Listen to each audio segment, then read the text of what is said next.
Hey guys, welcome back to my channel. My name is Mike and today I'm going to be talking about coffee.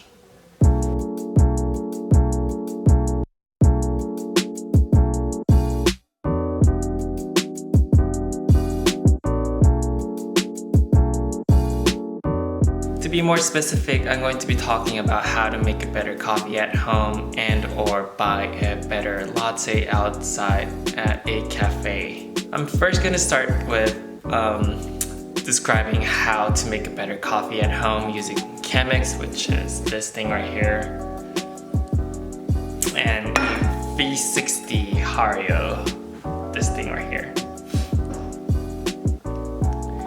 They both have their own pros and cons, and today I will be discussing about those two and hopefully help you guys find a better matching tool for your own personal taste of like. Personally, I like to use Chemex just because Chemex kind of has a smoother, more calming, less brighter, less stronger flavor. If you guys like the other side, then I recommend you guys to use V60 and Hario as for your brewing technique tool. A little more about it.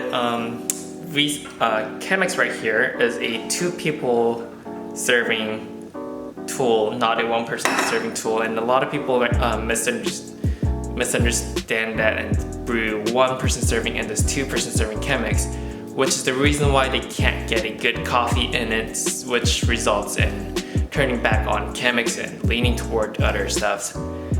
But yeah, this Chemex right here is meant to be used for 2 people serving. There is a smaller one. However, I don't recommend using it because it's really not the best. You don't get the profile that you are aiming for. Because if you're using Chemex, you want to get a really smooth, long-lasting, not a bursting flavor. So yeah. To help better describe the coffee that you get from Chemex, it's best to use the term clean. It tastes clean without any other long-lasting flavor. To use Chemex, what I recommend for you guys is to get your coffee bean grounded as coarse as possible. If you're getting your beans from a local cafe, then ask the barista to grind it up for you as coarse as possible. Here, another hint for you guys for coffee beans. Generally, there's 3 types of beans. There's lighter roast, medium roast, and a darker roast.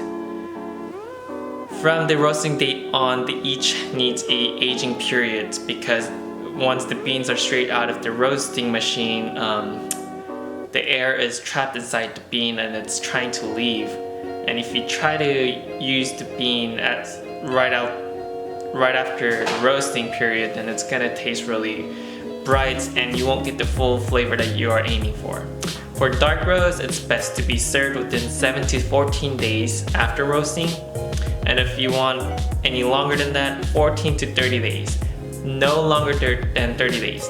It's the same for the other 2 beans as well. Don't use beans that's being more than 30 days after the roasted date. If it goes past 30 days, either replace it with a new one or use it to make a cold brew if you like a cold brew at home. For medium roast, I recommend sometime between 3 days to 7 days. Still fine to be served after 7 days, 7 to 14 days ideally. As for a super light roast, then any day really works, but at least give a day to get the best taste out of it. So that's that for bean introduction.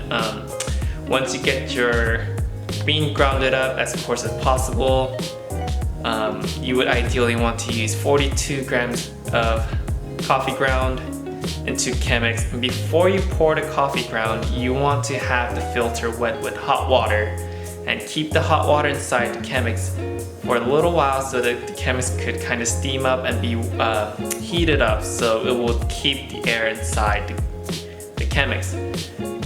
If it's cold, then heat just runs off everywhere, and once you're brewing the coffee, it's gonna change the profile of the coffee.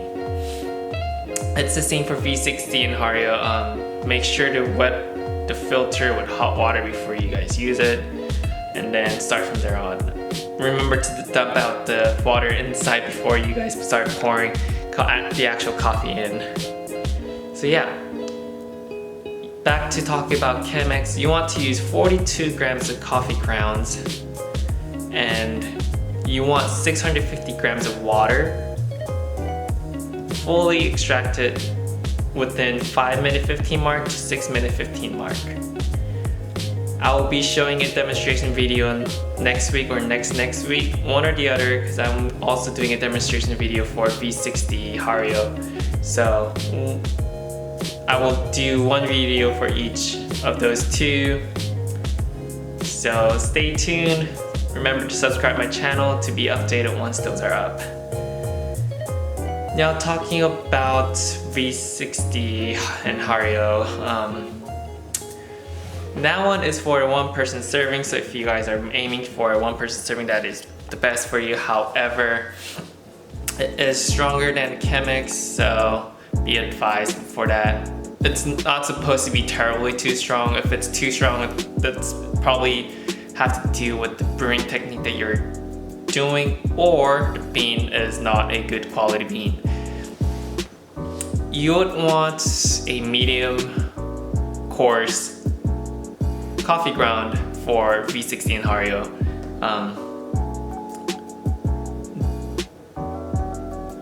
If you're buying beans from a local coffee shop, and if they're using a grinder called Malconic, I'll attach a picture up here so you guys could see how it looks like.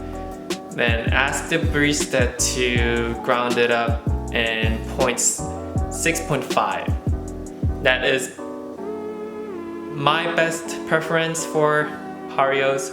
If not, 6 is pretty good too, but for your first attempt, I think it will be best going with 6.5 and start from there on to match to your preference.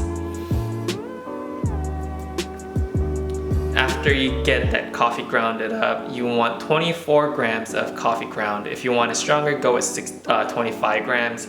No more than that, but the best is 24 grams. And you want total of 350 grams to 375 grams of water, extracted within 3-minute mark to 3-minute 45-second mark. Once again, I will be doing a demonstration video of this as well, and it will be posted up in the next 2 weeks. So be awake and tuned. It will be up shortly so you guys can start making coffee at home, which would definitely be better than a house coffee served in cafe. The last thing I want to cover today is talking about latte for those who buy coffee outside of home. And I'm sure many of you guys have noticed the difference between a good latte and a bad latte. And today I'm going to be helping you guys how to differentiate a good latte and a bad latte based on the sound that you'll be hearing at a coffee shop. With that sound alone, you could ask for a different kind of option to not waste your money at a coffee shop. If you're wanting to get a hot latte, then the most important part will be this frothed milk. If the barista is bad at frothing the milk, then you're gonna get a burnt taste, foamy latte, which is not worth it. I mean, some people definitely do enjoy a foamy milk, which would be like a dry cappuccino, but otherwise, latte is supposed to be really milky and frothy, gooey kind of texture, not a super foamy. So the way to differentiate that with a sound is to pay attention to the hissing sound when the barista is frothing the milk. A slight hissing sound that is not long lasting is a good frothing sound. If a barista is frothing the milk and it's making a bursting hissing sound and is really long lasting, then that is a burnt foamy milk. So if you guys ever hear that kind of sound, then move on to a iced latte where the barista won't screw up your milk. My usual routine when I go to a coffee shop is I wait for 1 or 2 customers ahead of me to order first and see if the barista could actually froth the milk or not. and depending on the skill of the barista that I see, I get iced or hot. Next clip, I will attach a good frothing milk and a bad frothing milk example to help you guys hear the difference.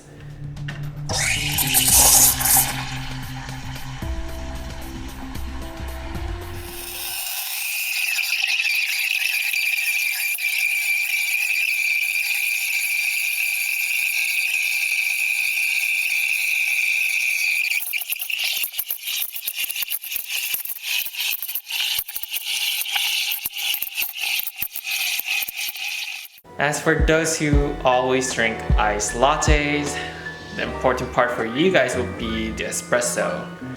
Now, depending on the time of this espresso is taking to be extracted, the taste could change greatly. So I'll be explaining what is a good shot and what is a bad shot.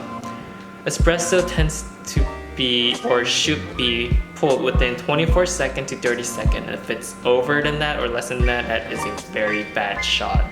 Especially if it takes more than 40 seconds, then that is definitely a really bad shot. You don't want any of those espresso inside your drink. It's really hard to tell if a good one and a bad one would taste for a new people or people who are not working in the industry. But what you could do is pay attention to the pulling time. Most barista stations these days are viewable to the customer, so the customer could see what the process looks like and how the process looks like. So if you guys see the barista put in the ports into the espresso machine and press the brewing button, you guys want to count slowly in your head, not too fast. 1, 2, 3, 4 at this tempo, and count up to 24 seconds to 30 seconds or till whenever the water stops pouring. If you get some time between 24 seconds to 30 seconds, then great, you get a really good coffee. If not, then it'll be mediocre at best, but at least you'll be able to get a grasp of idea of if that coffee shop is a good place or not. That's it for my video today. If you guys like this kind of video, please let me know, and remember to like this video so I know that you guys have liked it. If you guys want something more for me to cover, then leave it down in the comment below or message me through the inbox option, or you guys could directly message me through Instagram, which is linked in my bio, and I'll try to cover that in my next couple of videos. Have a good day, guys, or have a good night, and I'll see you guys next time. Bye.